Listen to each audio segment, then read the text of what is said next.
આપણે બધા મંગલાચરણ પ્રાર્થના કરીશું. ઓમ નમો અરિહંતાણં. ઓમ નમો સિદ્ધાણં. ઓમ નમો આયર્યાણં. ઓમ નમો ઉવજ્જાયાણં. ઓમ નમો લોહે સવ્વસાહુનમ. એસો પંચ નમોકારો સર્વ પાવપણાશરો મંગલાણં ચ સર્વેશિં પરમં હવૈ મંગલમ. મંગલમ ભગવાન વીરો મંગલમ ગૌતમઃ પ્રભુ મંગલમ સ્થૂલિભદ્રાદ્યા જૈન ધર્મોऽस्तु મંગલમ. અંગૂઠે અમૃતવસે લબ્ધિતણા ભંડાર શ્રી ગુરુ ગૌતમ સમર્યે વાંછિત ફલદાતાર અજ્ઞાનતિમિરાંધાનાં જ્ઞાનાંજनं શલાકયા નેત્રમન્મીલિतं યેન તસ્मै શ્રીગુરવે નમઃ. તસ્मै શ્રીગુરવે નમઃ. બધાને પ્રણામ. જય જિનેન્દ્ર. આપણે બધાએ સૌ પ્રથમ ગાથા બોલી જઈશું દંડ પ્રકરણની. આપણે જે મૂળ ગાથાઓ ખાલી બોલવાની છે, મૂળ ગાથાઓ જ. ઓકે. દિનુબેન પહેલી ગાથા બોલજો, રંજનબેન બીજી ગાથા, દેવાબેન ત્રીજી ગાથા, રેખાબેન ચોથી ગાથા, ઈલાબેન પાંચમી ગાથા, પ્રવીણાબેન છઠ્ઠી ગાથા, રક્ષાબેન સાતમી ગાથા, સુરભીબેન આઠમી ગાથા, નિરંજનાબેન નવમી ગાથા. કોણ બાકી રહ્યું કોઈ? હા, 10મી ગાથા. પ્રકાશો. લંબી ઓળ જો વિસર્જિને પ્રસુતવ્યા લેસ દેશનો ગંધર્વ પહેરી પ્રેચીય સુસ્લામી સુરીનો ગોગોબા. બીજી ગાથા. નેરૈયા અસુરઈ પુધવાઈ બેઇન્દ્રિયાઓ દેવ ગબ્બ તિર્ય મનુષા અંતર જોનીસિય વિમાણી સંચિતયરી ઈમા શરીર મોગાહણાય સંગયણા સન્ના સંઠાણ કસાય લેસિન્દ્રિય દુસમુખાયા દિઠ્ઠદંસણ નાણે દિઠ્ઠી દિઠ્ઠી દિઠ્ઠી દંસણ નાણે જોગુ ઓગો વવાય ચવણતી પદ્ધતિ કિમાહારે સન્ની ગઈ આ ગઈ વે એ.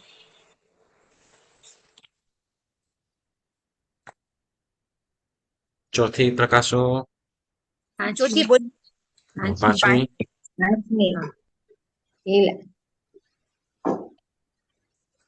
ઈલાબેન હતો. ઈલાબેન માઇક અનમ્યુટ કરજો.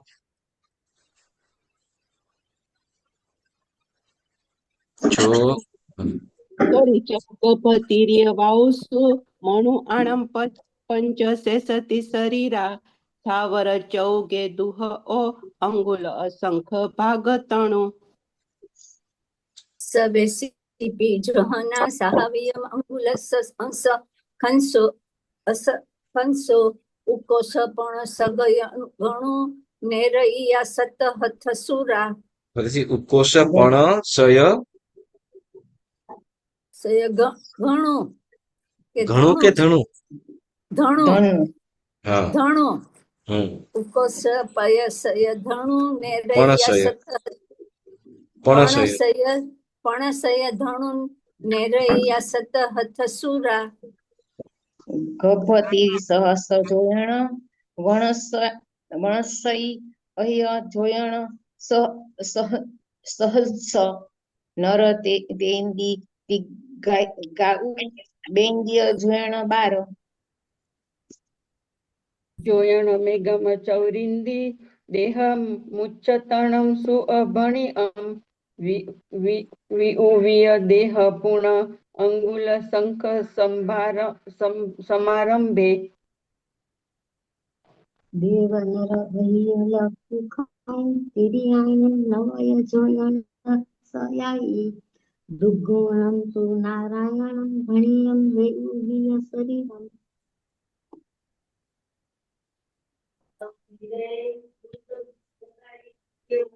ભણી મેળવીએ છે. પછી બોલો નવમી ગાથા ને દસમી દસમી. હા 10મી ગાથા બોલો. રીનુબેન આવશે. બોલ ભાઈ તું બોલ.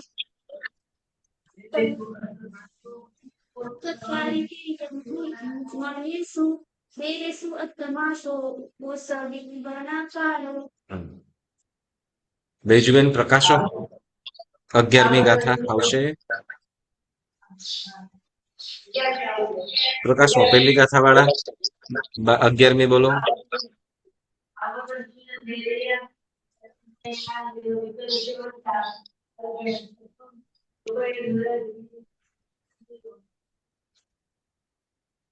કોણ બોલે છે? દિનુબેન તમારો નંબર છે ને?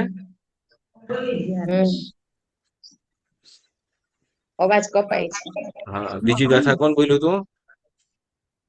હું બોલી 12મી બોલો ને. 11મી બોલો. 11મી બોલો. 11મી. થાવર નેરૈયા અસંગયણાય થાવર સુર નેરૈયા અસંગયણાય વિગલ છે વંશા સંગયણ છગમ નરતિર્યેસુ મુણે વયમ મુણે યવમ. પ્રકાશો આગળ 12મી ગાથા.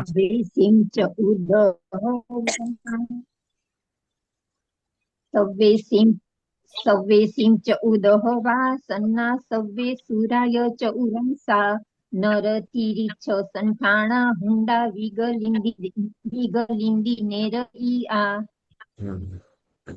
નાણા વિહધય સુઈ બુબુય વણ વાઉ તેવું અપકાયા ઉઢવી મસૂર ચંદા કારા સંઠાણ ઓ ભણિયા. 14મી ગાથા આપી છે ને? હા તો પ્રકાશ ચૌકસાયા લેસ છગમ ગપતિર્ય મણુ એસુ નારય તેવ વાઉ વિગલાવે માણિય તિલેસા. સરસ, વેરી ગુડ. બધાને પ્રણામ. બધા સાતામાં છો ને? મસ્ત મસ્ત છો. હેલો. કે વાદળાનું વાતાવરણ બધાને કેનમાં લાવી દીધા છે એવું તો નથી?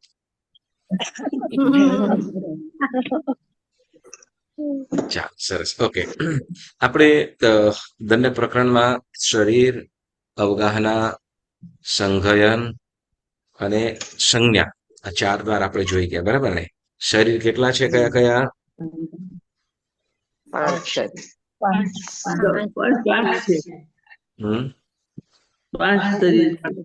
5 શરીર છે. કયા કયા?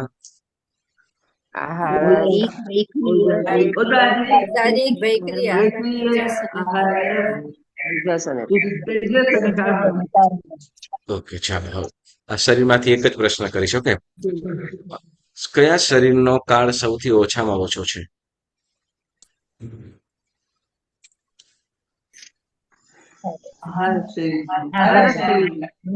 આહારક શરીર, બરાબર. Okay okay. કયા શરીરની અવગાહના સૌથી વધારે છે?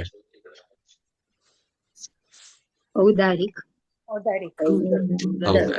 ઓકે, બરાબર છે. ઓકે ચાલો, ત્યાર પછી એમાં 5 શરીર પછી આપણે કીધું અવગાહના, બરાબર ને? ઓકે, તો કયું શરીર છે કે જે જન્મથી પણ પ્રાપ્ત થાય છે અને જન્મ સિવાય પણ પ્રાપ્ત થાય છે?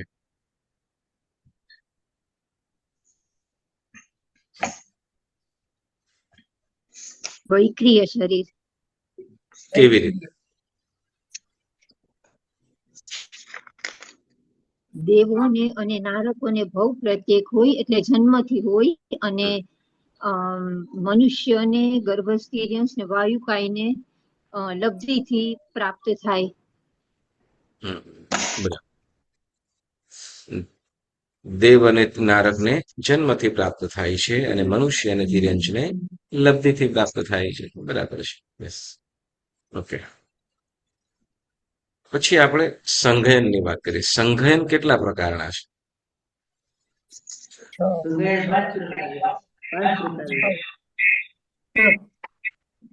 સંઘયન કેટલા પ્રકારના છે? છ પ્રકારના. કયા કયા? બ્રજ ઋષભ નારદ સંગયન નારદ અર્ધનારદ સંગયન દંડક કેટલા છે કુલ? 24 તો 24 દંડકમાં સંઘયન કેટલા દંડકમાં છે?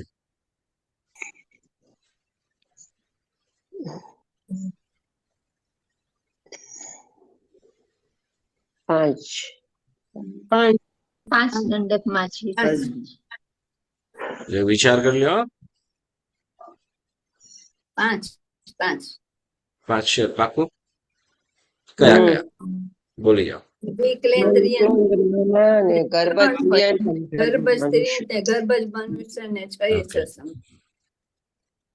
ગર્ભજ મનુષ્ય, ગર્ભજ તિર્યંશ 2 અને વિકલેન્દ્રિયના 3. આમાં બરાબર. તો બાકીના દંડકોમાં સંઘયનનો ન હોવાનું કારણ?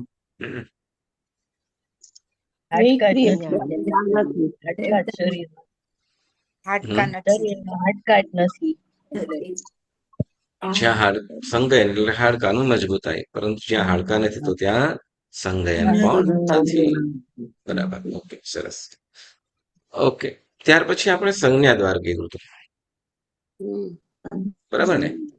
સંજ્ઞા કેટલા પ્રકારની છે? મુખ્ય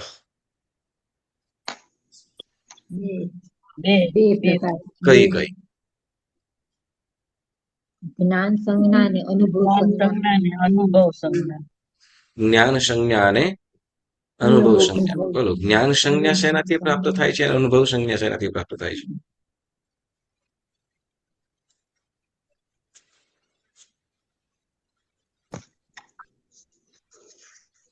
જ્ઞાન સંજ્ઞા એટલે શું?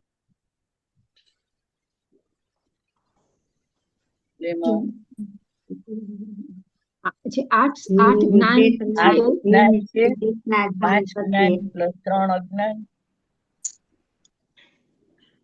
પાછું બોલો. 8 જ્ઞાન. 8 જ્ઞાન શું? એટલે 5 જ્ઞાન ને 3 અજ્ઞાન છે. તેને બીજું કોઈ? નાના વર્ણીય કર્મના ક્ષયોપશમથી જે સંજ્ઞા પ્રાપ્ત થાય તે જ્ઞાન સંજ્ઞા. જે ચેતના જીવને પ્રાપ્ત થાય તે જ્ઞાન સંજ્ઞા. બરાબર. અને અનુભવ સંજ્ઞા? મોહનના કર્મના બોધ અને અનુકરણથી મળે. મોહનીય કર્મના ક્ષયોપશમથી કે મોહનીય કર્મના, બરાબર, એટલે મોહનીય આદિ કર્મના ઉદયથી જે પ્રાપ્ત અમુક જીવને થાય છે તે અનુભવ સંજ્ઞા. બરાબર. ઓકે, ચાલો. તો જીવને ભૂખ લાગે એને પણ સંજ્ઞા કીધી. બરાબર ને? કઈ કેવી રીતે? આહાર સંજ્ઞા કયા કર્મના ઉદયથી?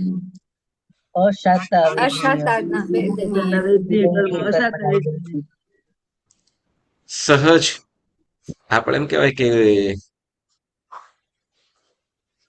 આમ જયારે બધું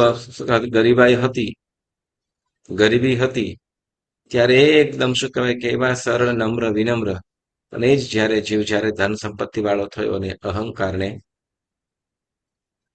ખૂબ અભિમાની બની ગયો, અથવા કેટલાક શું કહેવાય કે કેટલા રિલેશન હતો એ તો પણ તોડી નાખ્યા અને પોતાની એની અંદર પછી હવે પોતાને આઈ એમ સમથિંગ માનવા લાગ્યો. કેમ આવું થાય છે? પહેલા આવવાના હતા ને પછી એમ થયું. મોહનીય પરિગ્રહ. મોહનીય બરાબર છે, પણ કયું? ધન સંપત્તિ સમૃદ્ધિ ઐશ્વર્યની પ્રાપ્તિ થતા એને પોતાની અંદર એ થવા લાગ્યો. હવે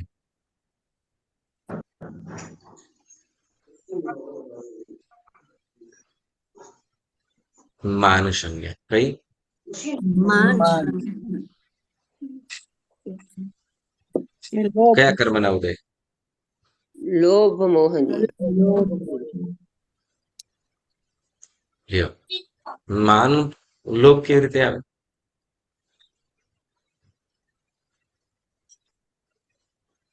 માન હોય તો લોભ, લોભ અને માન બંને અલગ છે ને. હમ ધન સંપત્તિ વધવાના કારણે પછી એના અંદર જે અભિમાન વગેરે આવ્યું તો એ માન સંજ્ઞા. હા, યસ, માન. બરાબર, માન કશાય મોહનીય કર્મના અક્ષર છે. બરાબર છે. ઓકે, આગળ વધીએ આપણે. ઉદયથી પ્રસંગે હસવું કે રડવું કે શોક કરવો, ખુશ થઈ જવું, શીખવાડવું નથી પડતું છતાં પણ થાય છે. બોલો કઈ સંજ્ઞા? ભય સંજ્ઞા. ભય મોહન શોક મોહનીય. શોક શોક શોક શોક મોહનીય. મોહનીય. પછી રતિ ને અરતિ મોહનીય. મોહનીય, પણ સંજ્ઞા કઈ આવશે?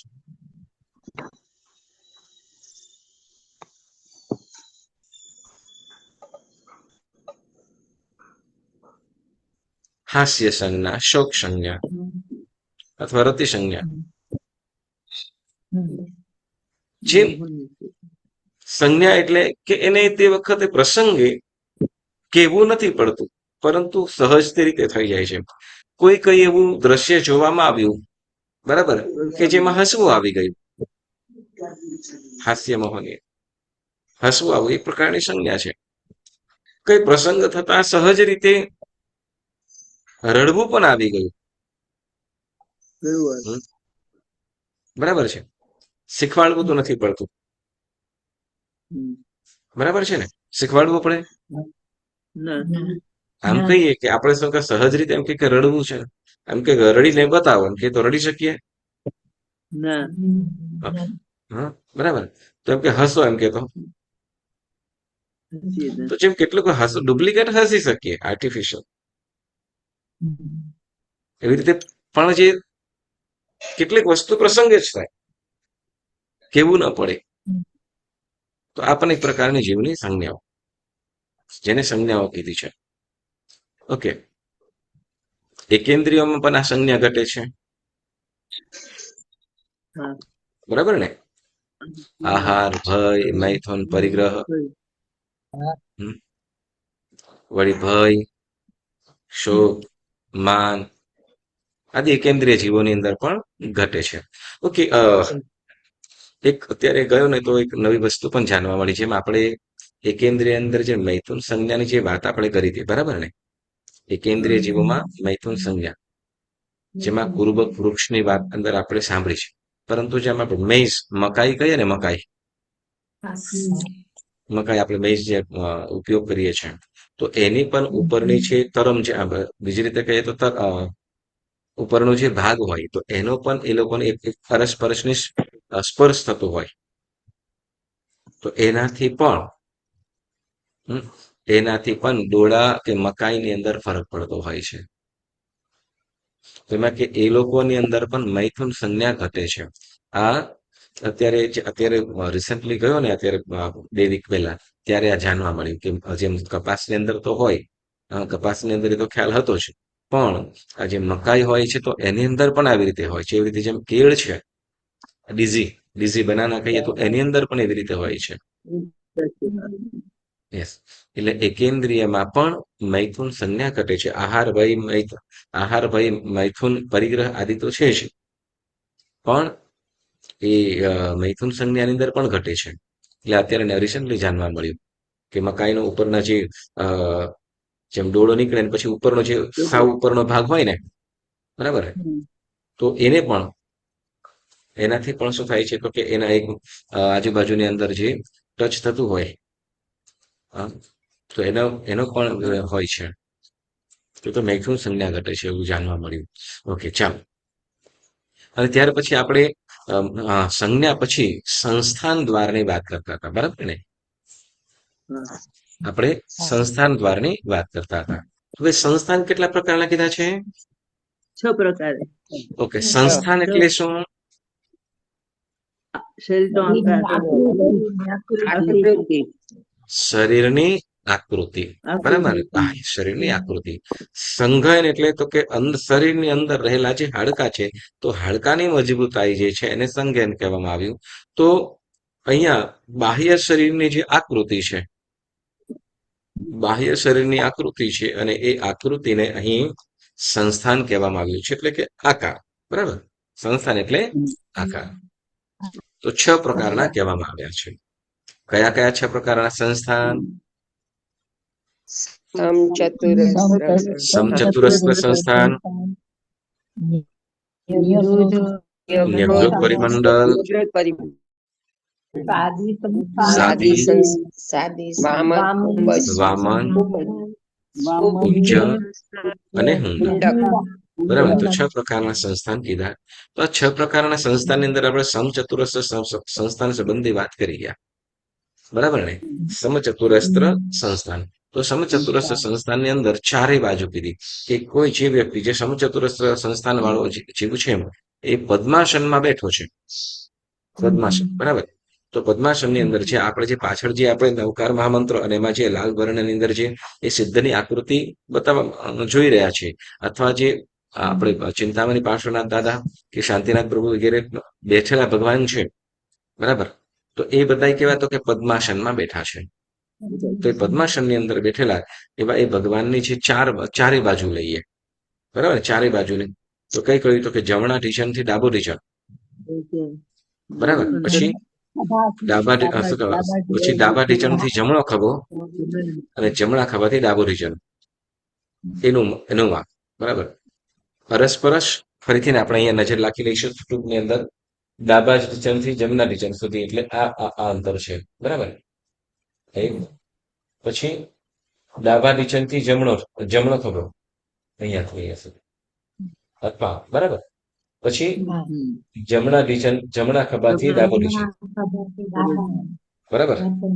તો આ જે માપ છે 3 થયું. અને પછી નાસિકાનો ભાગ છે, નાસિકાનો ભાગથી જે હાથનો ભાગ છે ત્યાં સુધી જે ભગવાનનો હાથ છે અને નાસિકા વચ્ચેનું જે અંતર છે, આ ચારેય પાસે અસ્ત્ર એટલે બાજુ, સમ એટલે સરખી, અને ચતુ એટલે 4. ચારે બાજુ જ્યાં સરખી છે, ચારેયનું માપ જે સરખું છે, તો એને શું કહેવાશે? સમચતુરસ્ત્ર સંસ્થાન. સમ એટલે સરખું, ચતુ એટલે 4, અસ્ત્ર એટલે બાજુ. એટલે ચારેય બાજુનું માપ જે એક સરખું છે એને સમચતુરસ્ર સંસ્થાન કહેવાય છે, બરાબર? હવે ત્યાર પછી આપણે સમચતુરસ્ર સંસ્થાન માટે જે બીજી રીતે આપણને જણાવે છે, સામુદ્રિક શાસ્ત્ર પ્રમાણે આપણને જોઈ ગયા છે, પરંતુ છતાં પણ આપણે એક વખત જોઈ લઈશું. તો તમારી સાથે એક પિક્ચર શેર કરું છું.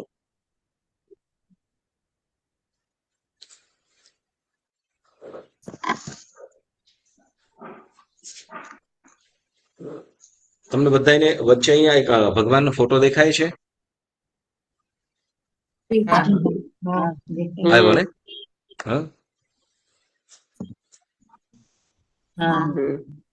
વિહાર કરે છે કમળના.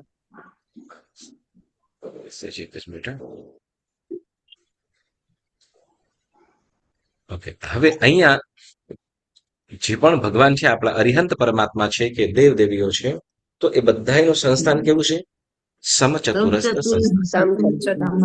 દેવદેવીઓ અને તીર્થંકર પરમાત્મા 63 શલાકા પુરુષોનું સંસ્થાન લગભગ સમચતુરસ્ર સંસ્થાન હોય છે, બરાબર? હવે આ સમચતુરસ્ર સંસ્થાનની અંદર જે જીવો છે એ સામુદ્રિક શાસ્ત્ર પ્રમાણે, કયું શાસ્ત્ર? સામુદ્રિક શાસ્ત્ર, કે જેમાં પુરુષો જેમાં શરીરનું માપ કહેવામાં આવેલું છે. હા, એ ફોટાની અંદર પણ યસ.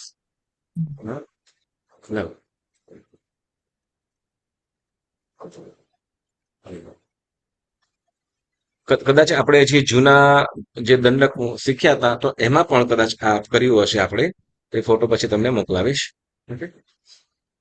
હવે આપણે સમચતુરસ્ર સામુદ્રિક શાસ્ત્ર પ્રમાણે જે મનુષ્યનું પોતાનું શરીર કેટલું તો કે પોતાના આંગળથી 108 આંગળ પ્રમાણ હોય છે. કેટલું?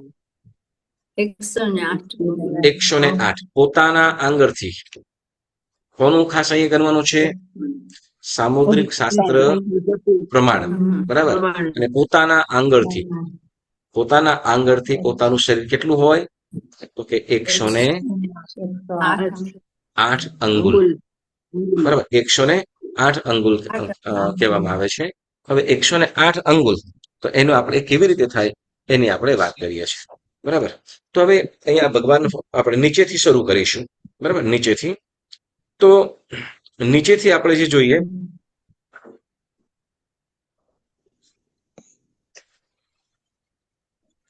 જે ભગવાનનો જે પગ કહીએ, બરાબર. અહીંયા દેખાય છે બધાને? આ જે કદાચ માઉસ આવે છે, ખ્યાલ આવે છે બધાને કે નહીં? ઓકે. હવે પગની અંદર જે એડીનો ભાગ જે કહેવામાં આવ્યો છે, બરાબર. એડીનો ભાગ જેને શું કહેવાય છે તો કે ગુલ્ફ એમ કહેવામાં આવે છે. ગુલ્ફ એટલે એડીનો ભાગ જે આપણે અહીંયા જોઈ શકીએ છીએ. ભગવાન આપણે જે જ્યાંથી પગ વળતો હોય છે આપણો જે નીચે એડીથી ઉપર જે સેજ નાનો જે આપણે શું કે નિક, બરાબર ને? હા. તો એ એડી કહીએ છીએ, બરાબર. તો એડીના ઉપરનો જે ભાગ છે એ કેટલા સુધીનો છે? 4 અંગુલ. કેટલો? એનું 4 અંગુલનું માપ કહેવામાં આવ્યું છે, બરાબર. અને ત્યાર પછી ત્યાંથી જે ઢીંચણ સુધી, બરાબર. ઢીંચણ એટલે આપણે નીચેથી જોઈએ તો છેક ઉપર સુધી અહીંયા સુધીનો ભાગ, જેમ આપણો નીચે જે ગોટલા ભરાઈ આવતા હોય, વધારે ચાલ્યું હોય કે ગમે તે ગોટલા ભરાઈ આવતા હોય એમ કહીએ તો ત્યાં સુધીનો ભાગ છે એ કેટલો તો કે 24 આંગળ. કેટલો? 24 આંગળ થાય, બરાબર. 24 આંગળ. પછી 24 આંગળથી પછી ઉપર જે ઢીંચણનો ભાગ કહેવાય, જે આપણે જાનું બળે કાઉ સગર્યા વિચર્યા દેશ વિદેશ, તો જેને જાનું કહેવામાં આવશે, બરાબર ને? તો જે તો એનો ભાગ કેટલો છે? 4 આંગુળ. કેટલો? 4 અંગુળ. હા, એમાં અહીંયા 4 આંગુળ જેટલું કહેવામાં આવશે. અને ત્યાર પછી એનાથી ઉપર ફરીથી ને આંગળનો ભાગ કેટલા તો કે જંઘા સુધીના જે ભાગ છે જેને આપણે સાથળ કહીએ, બરાબર. સાથળ. તો એનો ભાગ કેટલો તો કે 24 આંગુળ. જે આપણે હા, જે ઢીંચણથી ઉપર જે સાથળનો ભાગ કેડે જોઈન્ટ થાય ત્યાં સુધી, બરાબર. તો એને શું કહેવાશે? સાથળનો ભાગ, બરાબર. તો એ કેટલો છે? 24 આંગળ. કેટલો? 24 આંગળ. બોલો કેટલા થયા અત્યાર સુધીમાં? 24 ને 24 48, 48 ને 8 48 ને 8 56, 56, બરાબર. હવે ત્યાર પછી આપણે ત્યાંથી ઉપર આગળ વધીએ તો જે સાથળ પછી બસ્તીનો ભાગ એમ કીધો. બસ્તી એટલે શું? જે આપણે પેન્ટ કે પછી જે પણ આપણે નીચે પહેરવાનું અધઃ વસ્ત્ર પહેરીએ અને જે બાંધીએ છીએ તો એ ભાગ કીધો. એને શું કહેવામાં આવ્યું? બસ્તી, જેને આપણે કમર કહીશું, બરાબર. કમર. તો એ કમરનો ભાગ કેટલો છે તો કે 12 અંગુળ. હવે એ કમરનો ભાગ કેવી રીતે કહીશું તો કે આવી રીતે ઉપરથી નીચે સુધીનો. સાથળથી ઉપરનો ભાગ જે 12 આંગળ સુધીનો જે ભાગ છે એને શું કહેવાશે? બસ્તી, જેને આપણે કદાચ કમર કહીશું. એટલે કમરની ગોલાઈ માપ લઈએ એ અલગ છે, એ પછી આવશે. પણ અહીંયા જે ઊંચાઈ, અહીંયા આપણે કયું માપ કરીએ છીએ? ઊંચાઈનું, બરાબર. અહીંયા ઊંચાઈનું. તો જે આપણે જે કમર ઉપર જે શું કહેવાય પેન્ટ પહેરતા હોય તો પેન્ટ, અને એના સિવાય જે આપણે અધઃ વસ્ત્ર એટલે નીચેનું વસ્ત્ર જે આપણે બાંધતા હોઈએ તો એનો જે ભાગ છે કેટલો છે તો કે 12 અંગુળ કહેવામાં આવ્યું. તો એને બસ્તી કહેવામાં આવ્યું. શું કહેવામાં આવ્યું? બસ્તી, બરાબર. હવે ત્યાર પછી બસ્તી અને ત્યાર પછી બસ્તી 12 અંગુલ. હા, અને ત્યાર પછી ઉદર. ઉદર એટલે પેટ. ઉદર એટલે પેટ, જેને આપણે અહીંયા બાજુમાં પણ જે દેવનો ફોટો છે અહીંયા પણ જોઈ શકીએ, જેમને જે લાલ વસ્ત્ર પહેરેલું છે અને એનાથી ઉપરનું જે અહીંયા આ ભાગ જોઈએ છે, જે છાતી સુધીનો, બરાબર, છાતી સુધીનો, અને એનાથી નીચેનો ભાગ છે, જે 12 અંગુલ છે. કેટલું? 12 અંગુલ. તો એને શું કહેવામાં આવશે? પેટનો ભાગ. બરાબર. આ જે ભાગ છે બસ્તી ત્યાંથી 12 અંગુલ સુધીનો કયો ભાગ છે? તો જેને ઉદરનો ભાગ કહેવામાં આવ્યો. બરાબર. એ કેટલા અંગુલ કીધા? 12 અંગુલ. બરાબર. 12 અંગુલ ઉદર એટલે પેટ. અને ત્યાર પછી દેખાય છે ને, સમજાય છે ને બધાને? હા, ઓકે. હવે એ 12 અંગુલ કીધું, અને ત્યાર પછી ત્યાંથી આગળ કયું? તો કે 12 અંગુલ છાતી કીધી. કઈ? શું કીધું? 12 અંગુલ છાતી. બરાબર, અહીંયા સુધી. 12 અંગુલ છાતી. હવે અહીંયાથી નીચે કીધું, અહીંયા આ પેટનો ભાગ કીધો, અને ત્યાંથી નીચે સુધી કીધું, એ અહીંયા સુધી કીધું, એ શું કીધું? બસ્તી. અને હા, બસ્તી કહેવામાં આવ્યું. અને બસ્તીથી 12 અંગુલ પછી પેટ. પેટ પણ કેટલું? તો કે 12 અંગુલ. અને પછી એનાથી ઉપર 12 અંગુલ શું કીધું? તો કે છાતી. બરાબર ને? 12 અંગુલ છાતી કીધી. અને ત્યાર પછી 12 અંગુલ પછી આ જે ગળું છે, ગળાનો જે ડોકનો ભાગ, ગ્રીવા, જેને આપણે બીજી રીતે કંઠ પણ કહીશું. એક જ ભાષાના કે એક જ વસ્તુના અલગ અલગ નામ. જેમ કહીએ ને, હા, બેસી જાય તો ગળું, ગવાય તો કંઠ, પકડાય તો બોચી.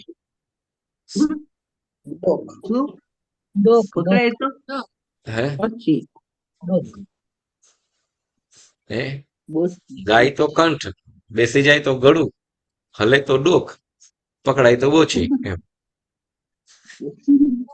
એટલે કોઈક પકડે તો બોચી પકડી, એમ કે. બસ, ઓકે. તો એવી રીતે 8 આંગળ.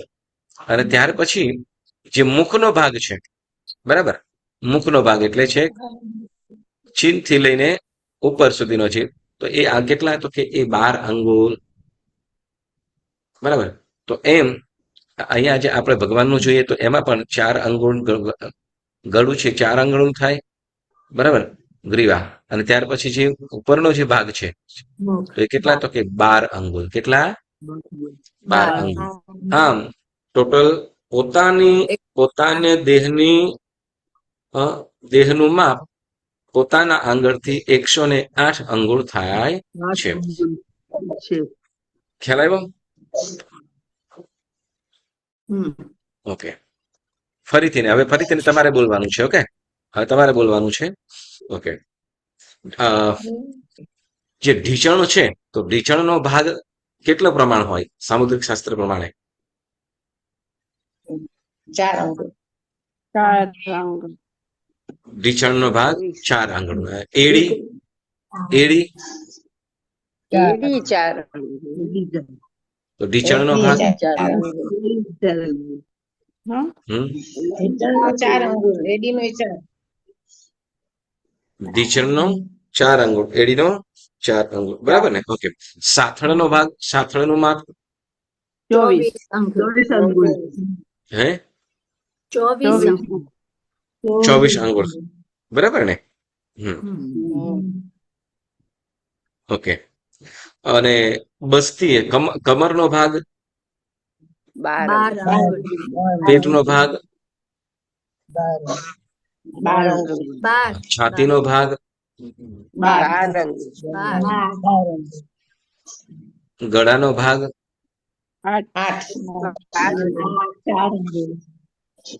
8 કે 4? 4. ઓકે. અને મુખનો ભાગ, 12. હવે ક્લાસ પૂરો થાય પછી તમે બધા બેસીને માફ કરજો તમારું કેમનું છે. ઓકે. પછી કે છે અમારું ગળું તો ગુમ થઈ ગયું છે. આપણો પેટનો ભાગ તો કે છે 12 ની જગ્યાએ 24 છે એમ કહેવાનું. કઈ આવશે જ નહીં સરખું. આ સામુદ્રિક શાસ્ત્ર પ્રમાણે છે, બરાબર. હા, સામુદ્રિક શાસ્ત્ર પ્રમાણે છે, બરાબર. હવે તો આ પ્રમાણે ઊંચાઈમાં 108 અંગુલ પ્રમાણ પોતાના અંગુલથી સમચતુરસ્ર સંસ્થાન વાળા જીવની ઊંચાઈ હોય છે, બરાબર. હવે ત્યાર પછી એની જાડાઈ પાતળાઈની પણ વાત કરશે. આપણે જાડાઈની વાત, ઊંચાઈની વાત કરી, બરાબર. તો હવે એમાં જે કેટલું હોય એની આપણે વાત કરે છે. તો કે છે કે હવે કે તથા પગતળિયું એટલે આપણે આ ભાગ જે ભગવાન જે આપણે કમળ પર જે સ્પર્શ થયેલો છે, બરાબર ને. તો આ જે અંગૂઠાથી પાછળની એડીનો જે ભાગ છે તે લંબાઈ અને પહોળાઈ, પગતળિયું. ખ્યાલ આવે છે ને બધાને?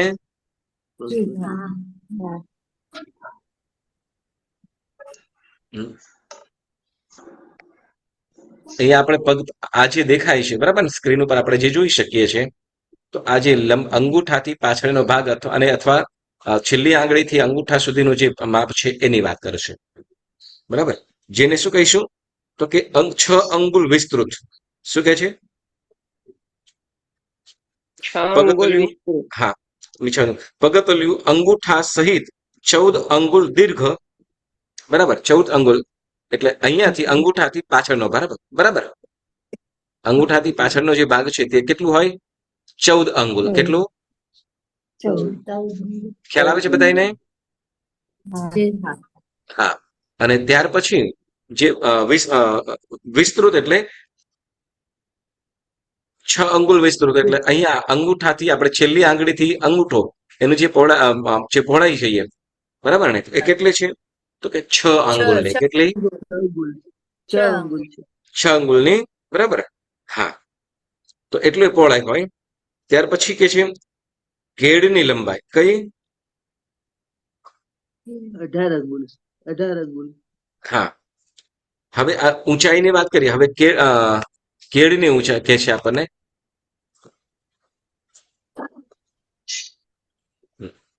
તો કેળની જે લંબાઈ કીધી, બરાબર, તો એ કેટલી થશે? તો કે 18 અંગુલ. કઈ કેટલી? 18. હા, કરી શકજો. ચાંગ.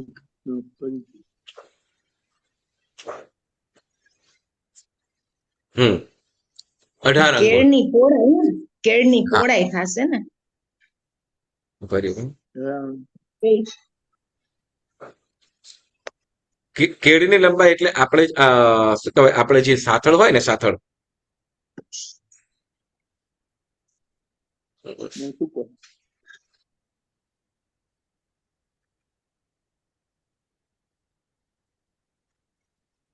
હા, કેળની કેળ એટલે આપણે જે આ જે ભાગ છે વેસ્ટ વેસ્ટ, આખો ઘેરાવો.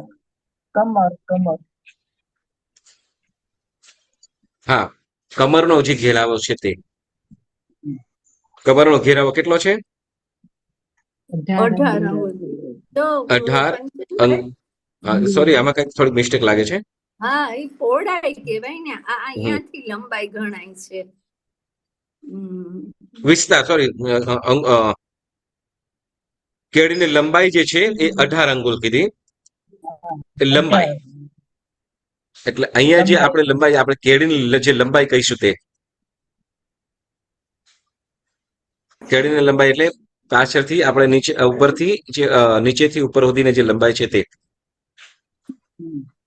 જે આપણે જે પાછળનો ભાગ શું કહેવાય, આગળ કે પાછળ કહીએ, તો એનો જે લંબાઈનો ભાગ છે તે કેટલે કીધી? તો કે 18 અંગુલ કીધી. કેળનો ભાગ એટલે ઉપરથી આમ. અને પછી 24 અંગુલ વિસ્તાર. 24 અંગુલ વિસ્તાર એટલે ઘેરાવો. આપણે જેમ શું કહેવાય, હા, આપણે જે કપડું પહેરતા હોય નીચે, જે અહીંયા આપણે કંદોરો પહેરતા હોઈએ, બરાબર ને? કંદોરો તો ખ્યાલ આવે ને? હા હા હા યસ. તો એ કંદોરો જેમ પહેરતા હોય તો એનો એ ઘેરાવો થયો, બરાબર. તો કેટલું થયું, કેટલું થશે? 24 અંગુલ. કેટલો? 32 અંગુલ. 24 હમ 24 24 અંગુલ. અને પછી હવે લંબાઈની વાત કરશે, હાથની લંબાઈ, બરાબર. હાથની લંબાઈ ખભાથી, બરાબર, ખભાથી જે જોઈન્ટ આપણો હાથ છે તો ત્યાંથી આપણે જે અહીંયા અંગૂઠો કે પહેલી મિડલ આંગળી છે ત્યાં સુધીની જે લંબાઈ છે, બરાબર, અહીંયાથી અહીંયા સુધીની, બરાબર. તો એની જે લંબાઈ છે એનો વિસ્તાર કેટલો છે? તો કે 46 અંગુલ. 46, 46. કેટલું? 46 અંગુલ, બરાબર. 46 એની. અને પછી કે છે મસ્તકની લંબાઈ. મસ્તકની લંબાઈ, તો મસ્તકની જે લંબાઈ છે કેવી રીતે થશે? 32 ગોળ ગોળ તો કે ગોળ, અહીંયાથી આમ ફરીને આમ સુધીનું, બરાબર. તો એની લંબાઈ કેટલી થશે? તો કે 32 અંગુલ. કેટલી? 32 અંગુલ. મસ્તકની જે લંબાઈ કીધી એ 32 અંગુલ થશે. આમ આખું આમ આખું એક ગરમ કરશે, બરાબર. આખી એમ ગોલ ચોફેર આવશે ને, આખી પરિધિ. જેમ આપણે મુગટ પહેરતા હોઈએ તો ચોફેર આવે ને ઉપરનું, બરાબર. તો એવી રીતે આખું અહીંયાથી પકડવાનું છે. તો એ કેટલું થશે? ગોળાઈ આમ ગોળાઈ ગોળાઈ ગોળાઈ ગોળાઈ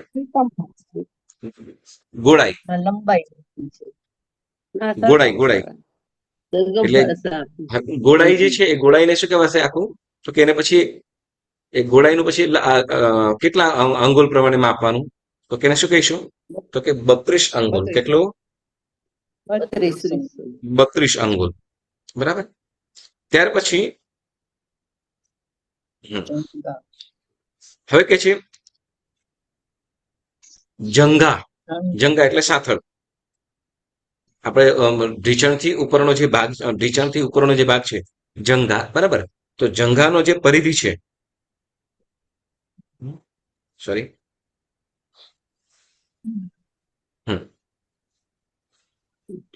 ઢીંચણ, સોરી, ઢીંચણનો જે છે ઢીંચણથી નીચે જે આપણે જેને આપણે ગોટલા કહીએ, જે ગોટલા ભરાઈ આવે, બરાબર. તો એને પણ જંઘા તરીકે કીધું છે અહીંયા.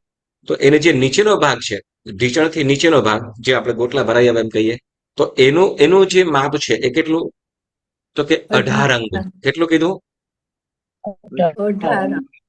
18 અંગુલ, બરાબર. અને ત્યાર પછી એનાથી ઉપરનો જે કીધું, એટલે ઢીંચણથી ઉપરનો જે ભાગ છે જેને જાનુનો પરિધિ એમ કીધું, જાનું. તો જાનું છે કેટલું? જે ઢીંચણ કહ્યો, તો ઢીંચણ છે એ ઢીંચણનો ભાગ તો કે 21 અંગુલ. ગોલાઈ ગોળાકારે માપીએ એટલે કેટલું થશે? 21 અંગુળ.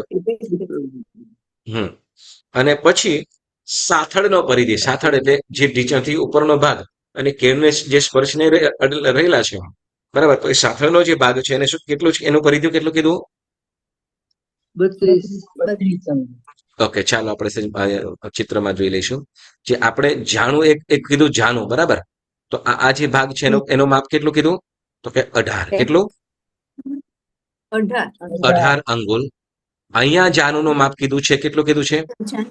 21. કેટલું?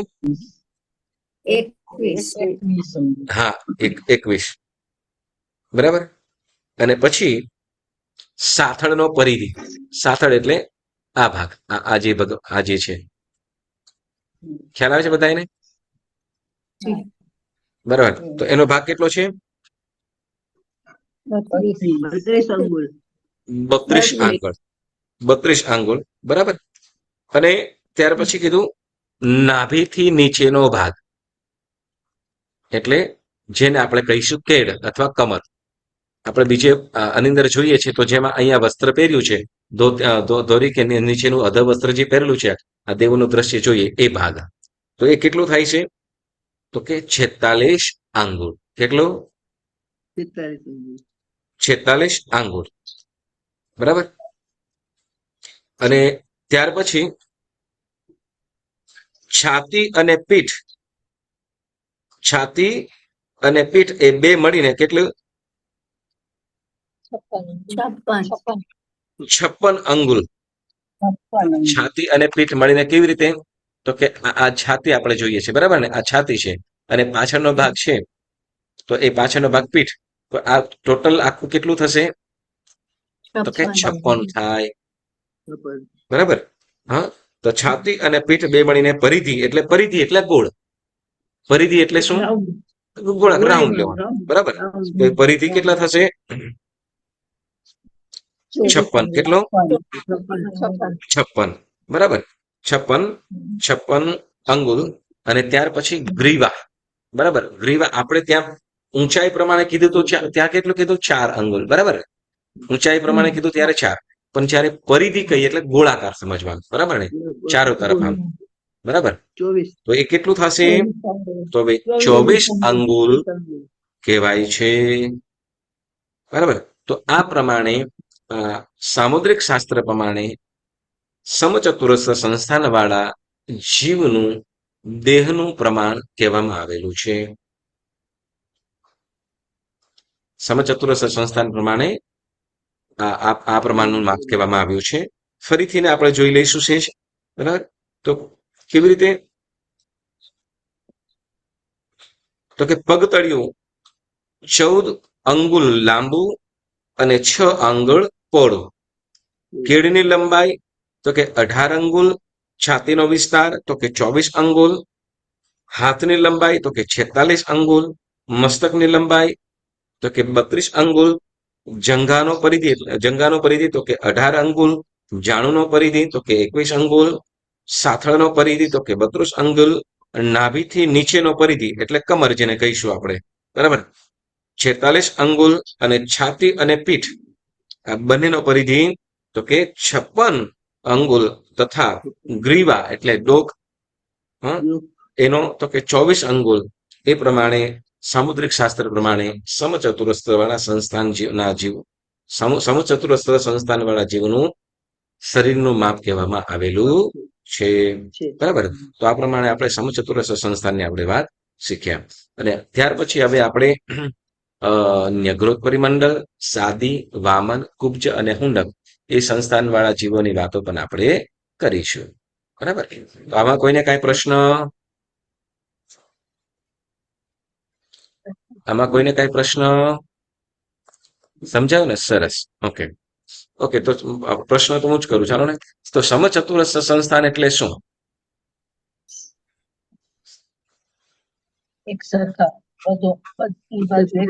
સમચતુરસ્ર એનું ડેફિનેશન અલગ પાડો, વ્યાખ્યા કરો. સમ એટલે સરખા, સમ એટલે સરખા. ઓકે. ચતુ એટલે અસ્ત્ર એટલે બાજુ. એટલે ચારેયનું માપ એક સરખું જે છે તેને સમચતુરસ્ર સંસ્થાન કહેવામાં આવે. એના સિવાય ઓકે, સમચતુરસ્ર દેવોને કમ્પલસરી સમચતુરસ્ર સંસ્થાન વાળા હોય. દેવો કમ્પલસરી સમચતુરસ્ર સંસ્થાન વાળા હોય છે. અને નારકો છે એનાથી ઓપોઝિટ, છેલ્લું હુંડ. બરાબર. હવે દરેક જીવો, હવે જેમ ઓલાની અંદર જેમ સંઘનની વાત કીધી હતી, તો કેટલાક જીવોમાં સંઘન છે જ નહીં. જ્યારે અહીંયા છે તો અહીંયા આ સંસ્થાનની અંદર તો કે દરેક જીવોનું અલગ અલગ સંસ્થાન કહેવામાં આવેલું છે.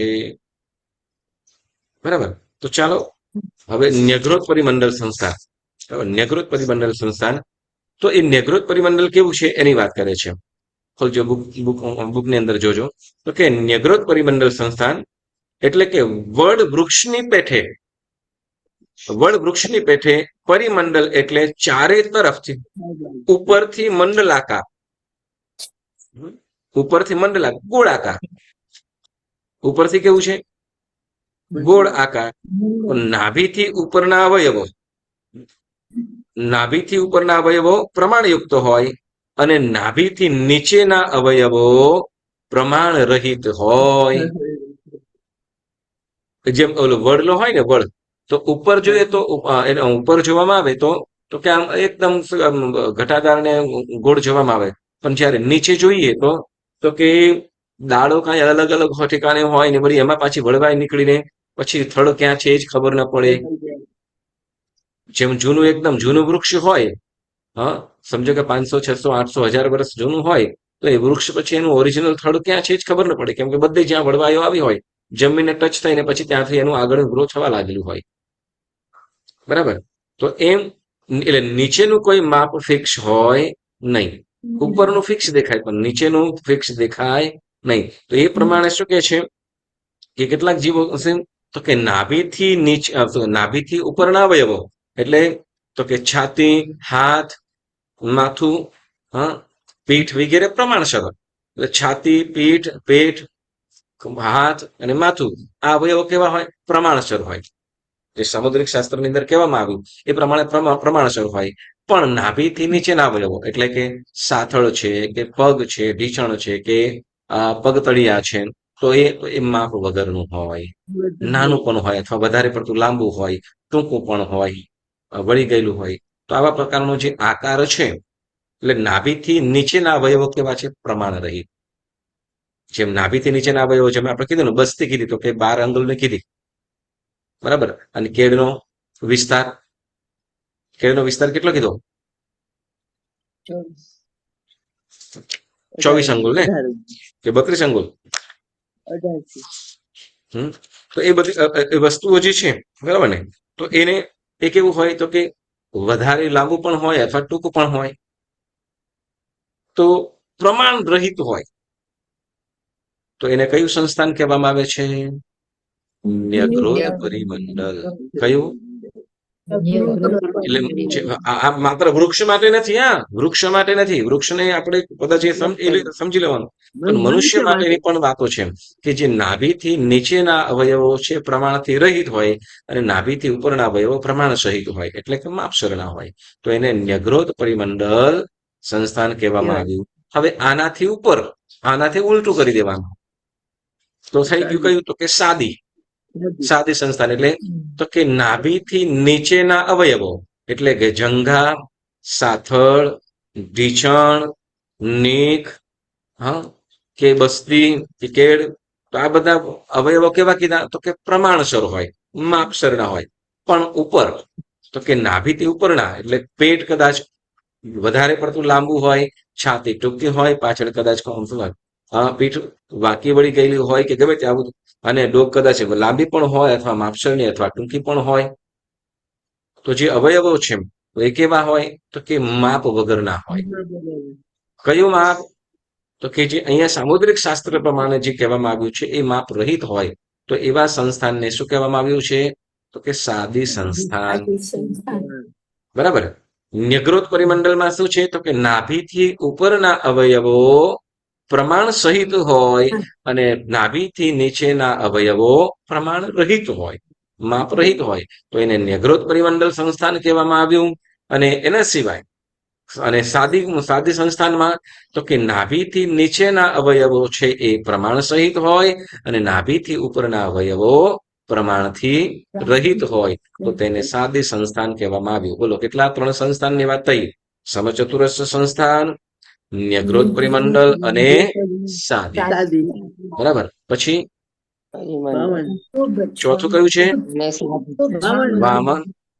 વામન. પાંચમું કુબ્જ અને છઠ્ઠું હુંડક. વામન, કુબ્જ અને હુંડક આ 3 સંસ્થાનની વાતો આપણે આવતી વખતે ચોક્કસ કરીશું. બરાબર. તો જેમાં આપણે એક કોઈક વિષયની અંદર આપણે શરીરના 8 અંગની પણ વાત કરેલી છે. તો એ 8 અંગો તમારે કયા કયા છે તમારે યાદ કરી લેવાના છે નેક્સ્ટ ટાઈમમાં. ક્યાંક આવ્યું છે ને? હા. આમાંથી લગભગ મોટા ભાગના બધા છે, એક બે જણ સિવાય બાકીના બધા છે જ. બરાબર ને? અંગોપાંગ એવું ક્યાંક આવ્યું હતું, તો એ અંગોપાંગ વિષય જોઈને તમારે જોવાનું છે. ઓકે, ચાલો. ઓકે, તો આજનો સ્વાધ્યાય અહીંયા સ્થગિત કરું છું. જીના આજ્ઞા વિરુદ્ધ કંઈ પણ બોલાયું હોય તો મનોવચન કાયાથી ત્રિવિધે મિચ્છામિ દુક્કડમ.